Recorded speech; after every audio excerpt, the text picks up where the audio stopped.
Dear students, welcome to Nag updates. ఆంధ్రప్రదేశ్లో polytechnic కాలేజీల్లో ప్రవేశాల కోసం నిర్వహించిన పాలీసెట్ 2024 ఎగ్జామ్కి అటెండ్ అయిన విద్యార్థులందరికీ నా శుభాకాంక్షలు. మీరందరూ కూడా చక్కగా రాసి ఉంటారని భావిస్తున్నాను. మనకు ఎగ్జాము ఏప్రిల్ 27వ తేదీన నిర్వహించబడింది. ఈరోజు అంటే మే 1వ తేదీన ప్రిలిమినరీ కీను విడుదల చేశారు. apsbtet.ap.gov.in మనకు ఆ ప్రిలిమినరీ కీని ఉంచారు. ఆ ప్రిలిమినరీ కీలో ఏమైనా అబ్జెక్షన్స్ ఉంటే దాన్ని మెయిల్ ద్వారా తెలియజేయాల్సి ఉంటుంది.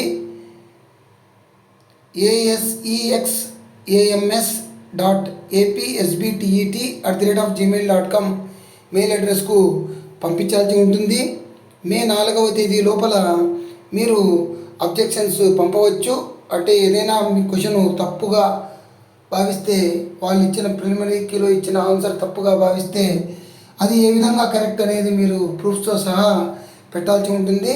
మీరు కరెక్ట్ ఆన్సర్ పెడితే దాన్ని పరిగణనలోకి తీసుకొని ఫైనల్ కీని మే 5వ తేదీన ఇస్తారు. సో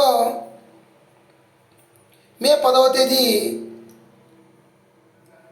పాలీసెట్కి సంబంధించిన ఫలితాలు విడుదల చేస్తామని చెప్పేసి సాంకేతిక విద్యాశాఖ కమిషనర్ చిదలవాడ నాగరాణి గారు మంగళవారం తెలియజేశారు. సో ఒకసారి ప్రిలిమినరీ కీని గమనించండి. ఏవైనా తప్పులుంటే అబ్జెక్షన్స్ తెలపండి. అదేవిధంగా మీకు ఎన్ని మార్క్స్ వస్తాయి అనేది కీ సాయంతో మీరు కామెంట్ రూపంలో తెలియజేయండి. All the best you. Please like, share and subscribe my channel. Thank you.